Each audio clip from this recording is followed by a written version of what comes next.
PvE killed the GAC stars. We can't rewind, we've gone too far.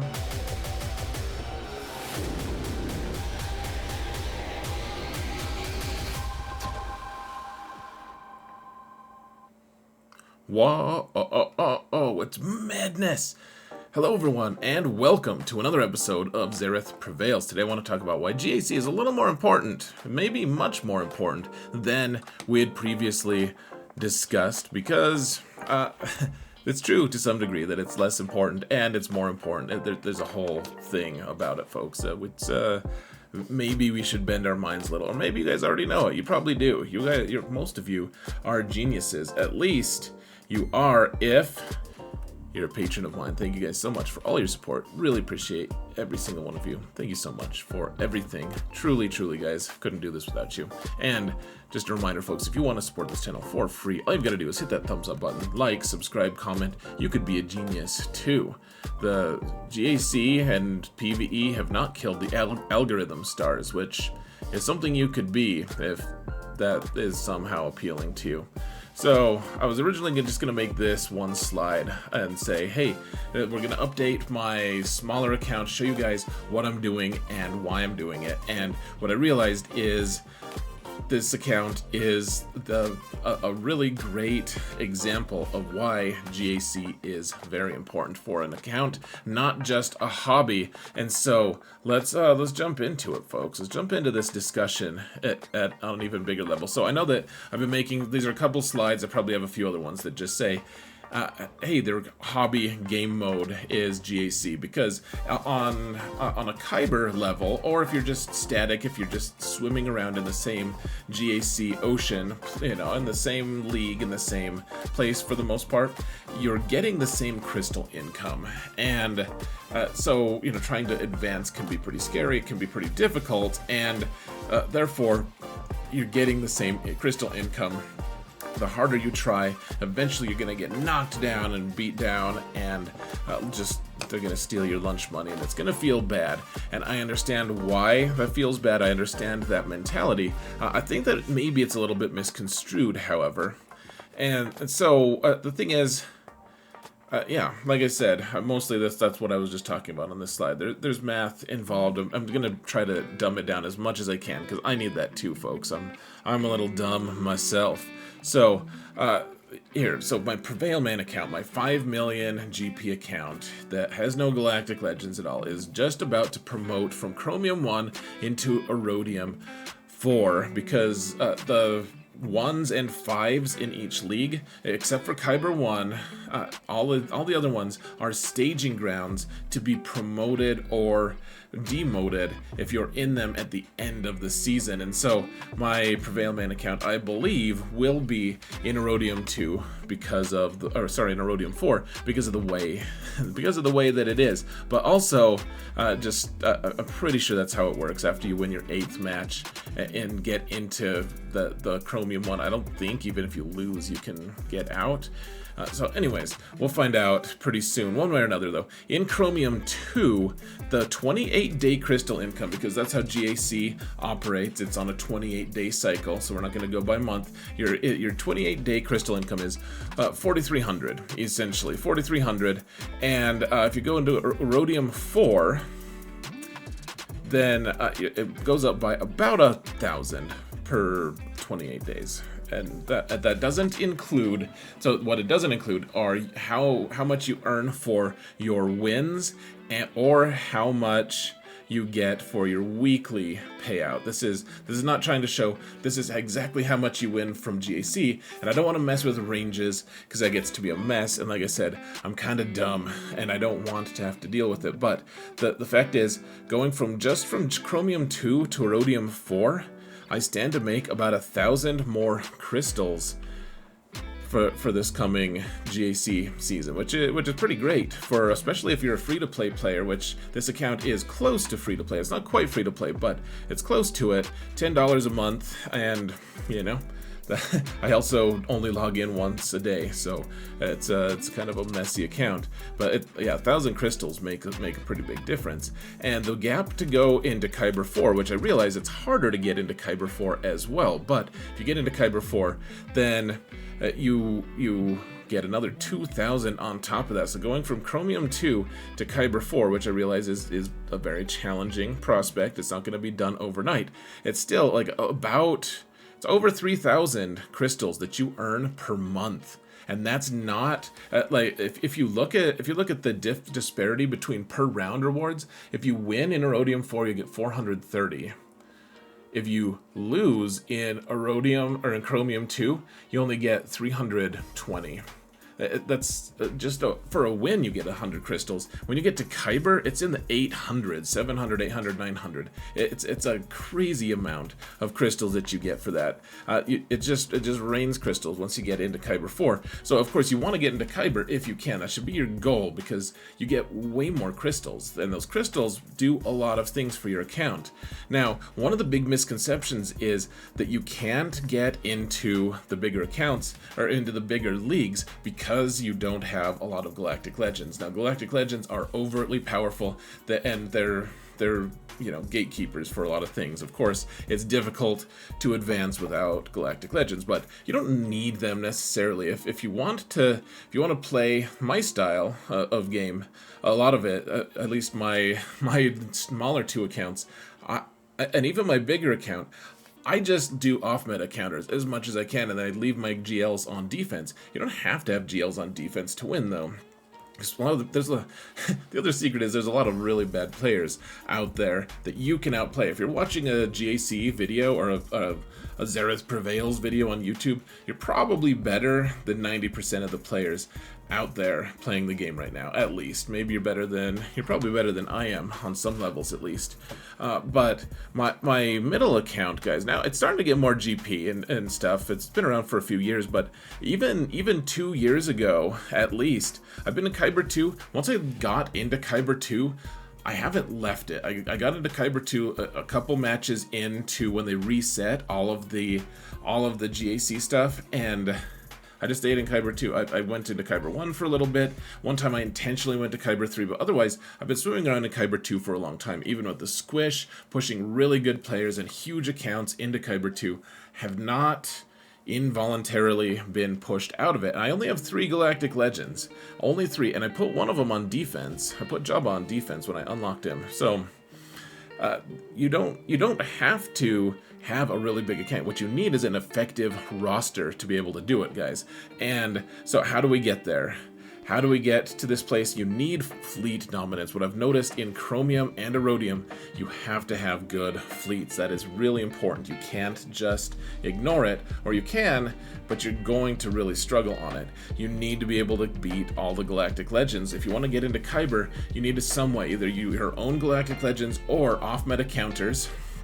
And then, I mean, a big thing, and this sounds obvious, but if you play all your GACs, you're going to win a lot of them just by default, because people in those lower leagues just don't care about GAC. A lot of them, the apathy in these folks, like they sign up for it, and then they just do one attack to get the minimum number of crystals, and they move on. They don't want to play GAC, which is fine, no shade on them, but there's a lot of people that if you play at all, you're just going to win. And then I think that one way to really boost your account, I don't think it's absolutely necessary, but if you dabble in Datacrons even a little bit, that's going to give your account a huge boost. Now, I'm going to show you guys how to get there on Prevail Man. Look at the top 5 characters that we have here, folks. It's not impressive. This account is not that impressive, but we're getting into Erodium. I'm going to show you how. Keep in mind, folks, that I think I had a slide that must have gotten deleted. I think it did. I was talking about what do littler accounts need crystals for more. Remember, you need, just to refresh Proving Grounds, you need 2,000 or more crystals just to refresh it one time for 20 shards. Otherwise, it takes you, once you get to 4 million, it takes a long time to get to 4 million GP. Once you get there, then you can start your 17-month farm in Proving Grounds on these characters. You need to get those characters faster, and the only way to do that is through Proving Grounds. You need crystals to refresh them, though, so spend 17 months or not after you've already spent a year or more getting to 4 million GP. Same thing with fleet and the ships. If you unlock the ships earlier, that's going to help you tremendously, because you can take your time to unlock them over time, or if you spend crystals, you can escalate that and have those capital ships working at high power. And so you need crystals for all that stuff. You need energy refreshes more than anyone, because you have a ton of characters to farm and a ton of gear to farm, etc. There's a lot to do, and crystals make that all happen. So here's how we do it on Prevail Man, guys. Let's go talk about Prevail Man. It's a fun account. It really is. Let's go check it out if I can find the right button for. Whoa, madness. We're in the game. This is, wow. GAC Star did not kill the PvE Star. That didn't make sense, but you know what you gonna do. Okay, so guys, we're in this account. No GLs, no Galactic Legends on this account. We're not even close to any Galactic Legends. I've farmed a lot of random crap is what I've done. So since my last update, which I think was late June, something like that, maybe late July. Yeah, I think late July. I was working on Starkiller. Starkiller's unlocked now. The whole team is just about ready. Probably gonna use Kyle Katarn here until Mace gets his relics, and Cal, we'll talk about him later, but I hope to, in this off week, I'll be able to get him to relics, is my hope. And then I did, something that surprised me a little bit is I unlocked Cat. So we can use Cat May. This team beats a few different Galactic Legends, in fact, including Kenobi, and it beats Kenobi and Supreme Leader Kylo, those two, and it does a lot of stuff. It also helps me earn Proving Grounds. I think it'll help me win one of the Malgus unlock mission.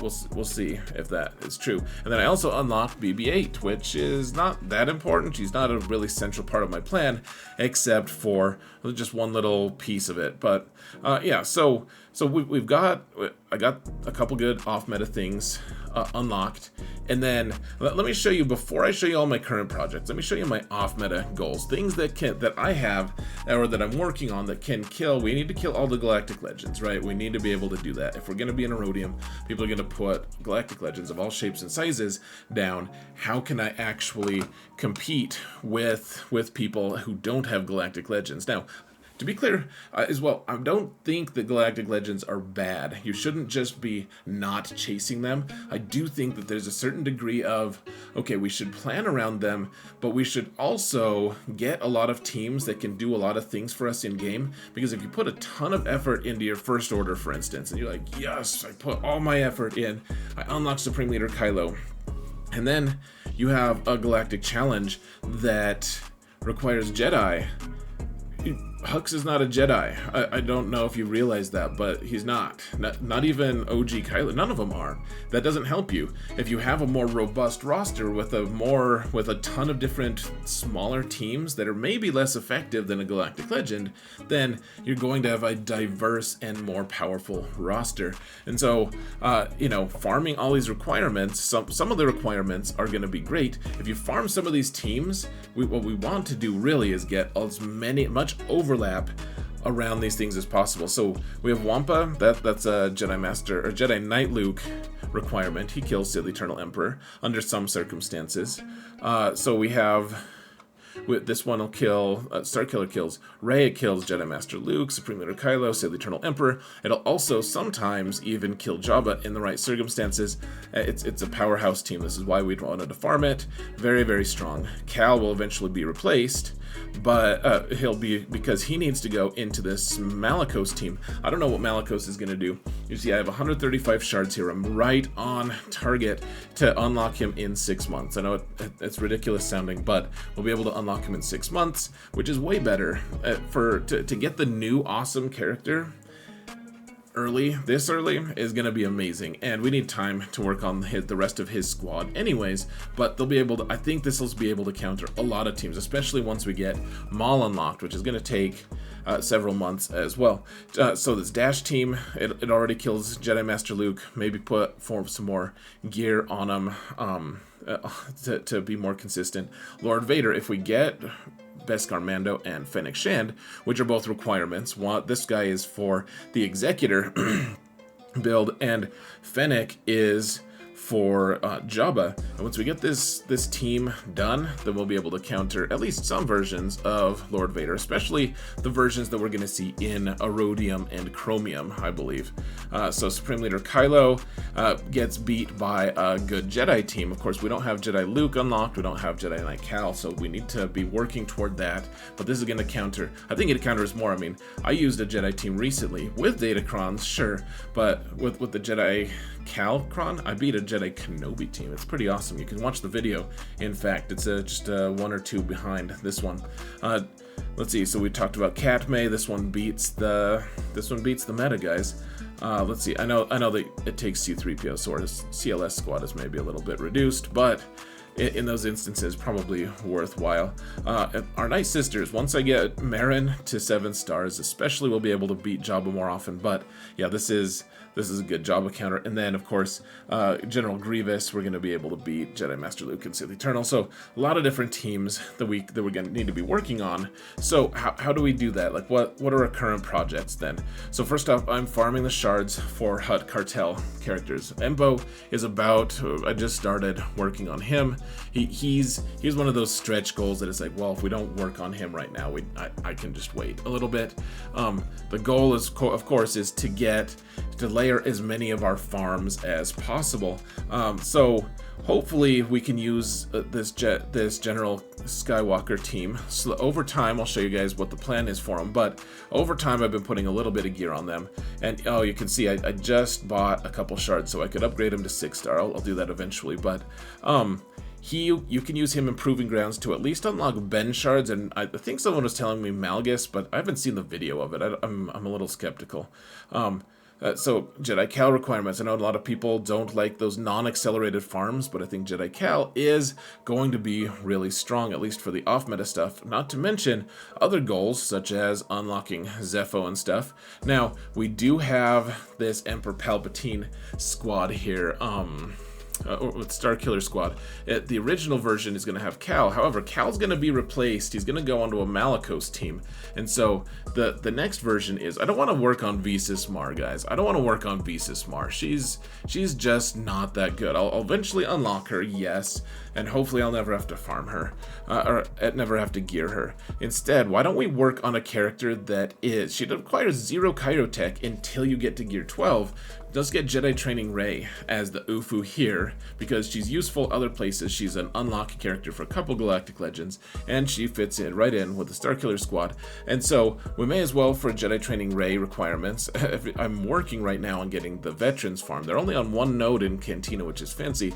Eventually we can get them to gear 8 and call it good. We'll unlock Jedi Training Rey, and then she takes no Chirotech. She only takes 300 Carbanti. She is fairly easy to gear. We probably need to, I mean, the Zetas are probably the thing that hurts us most. The Malicos team is a project that we're going to be working on.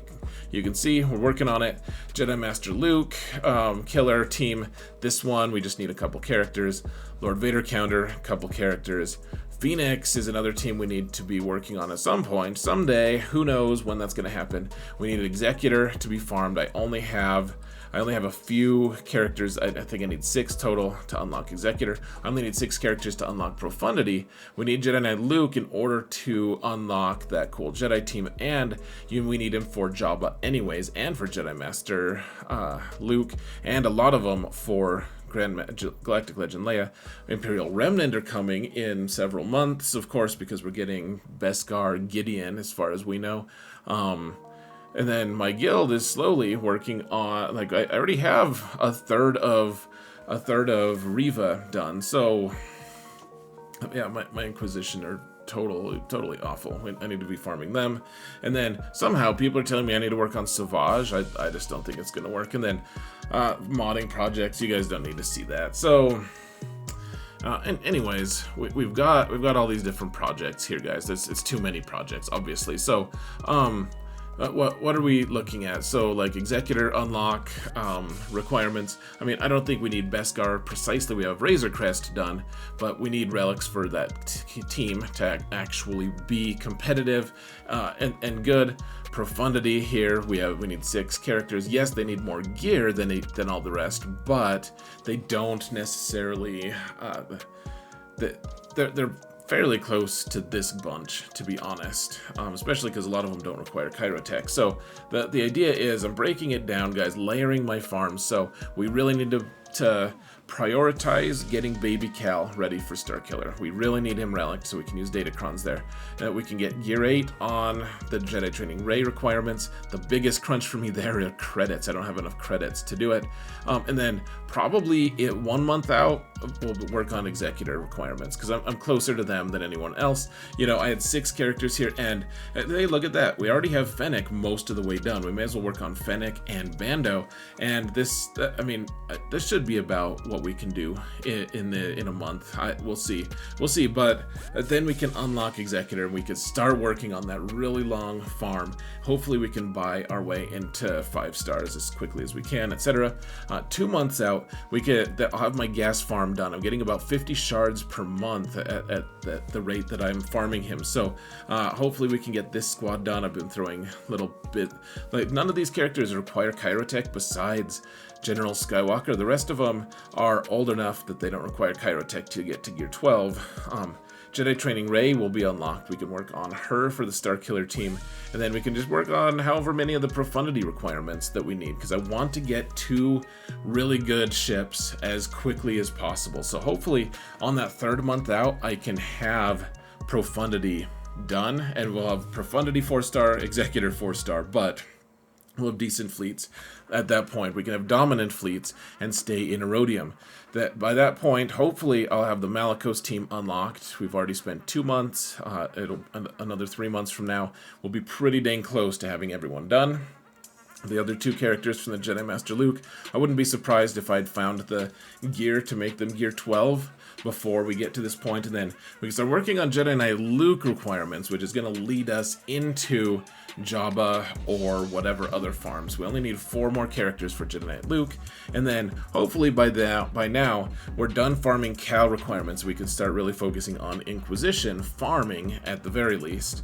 4 months out, and I know it starts getting pretty nebulous here, but we only have 2 remaining Cal requirements because we had Marin, who's going to be with Night Sisters. I guess they didn't show that, but these other 2 guys we just need to take to Gear 12 is all. So we'll get there. Finish the Jedi Knight Luke requirements, and then we'll have the Jedi off-meta team, guys. Of course, once we unlock Jedi Luke and Jedi Cal, they do cost gear, so there is that. Hopefully we'll have Cal on the 6-month time slot ready by then, so that's why they're 4 months out.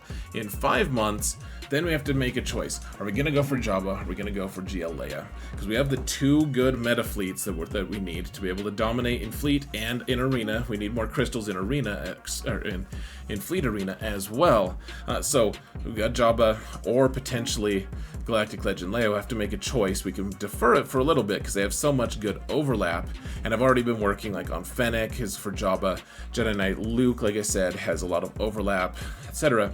At some point we'll work on Phoenix. They're all farmed, and none of them really need Chirotech, but man, they are gear intensive on a lot of other places, and I guess Rex does need Chirotech. And then at this point I should unlock Maul as well, about 5 months out, and then if you skip a month, like way out there, we'll work on Imperial Remnants and stuff for Moff Gideon, because it's going to probably be another 6-month unlock for this account as well, because we can't get to Red Crate, we can get to crate number 5. So I mean, we've got a lot going on here, guys. Lots and lots of potential to destroy things. I think the biggest thing though, guys, is working on getting our ships unlocked. The other big thing, guys, is for ships, we need to keep farming ships. I almost have, here we can look at fleets, in fact, I did these. So I need the 2 Millennium Falcons to be finished farming so that I can, the 2 weaker ones, so that I can start farming Radis shards, which I also need. I've been working on, like, as hard as I can on these other 3 ships. You see the Outrider, the Defender, and the Emperor Shuttle. They're all pretty brutal farms. They're just really slow, non-accelerated. It hurts my head. And then Leviathan ships will eventually need to be working on those as well, of course, because we want Leviathan, though it's going to be a longer farm because I don't have Malgus. I don't have a beat on Malgus. And then finally, we have the longer term farms. All these other ships need shards, and that they need to be unlocked at all. And I mean they're gonna be needed at some point. Oh, I don't think I added I don't think I added the echelon. Under Hux, it's a little bit ironic, but I don't think echelon is finished yet. So those are the things I'm working on, guys. Farms upon farms upon farms, and I don't know. This video ended up being way longer than I wanted it to be, but I hope that it finds you well. I hope that this helps you understand kind of what I'm going for. There's a lot of things that we should be working on, that we should be layering and trying to plan out. Will this plan stick around for an entire 7 months? I doubt that I can adhere to a plan this far out, but it kind of gives shape to our farms, and that's kind of what we want to do, right, guys? And you know, having all of these other teams is really going to make the roster way more robust and be able to complete a lot more of the game things, even if Galactic Legends are kind of the focuses of power. That being said, I think we're going to call it, guys. Thank you all so much for watching, and remember that in all things, Xerath prevails.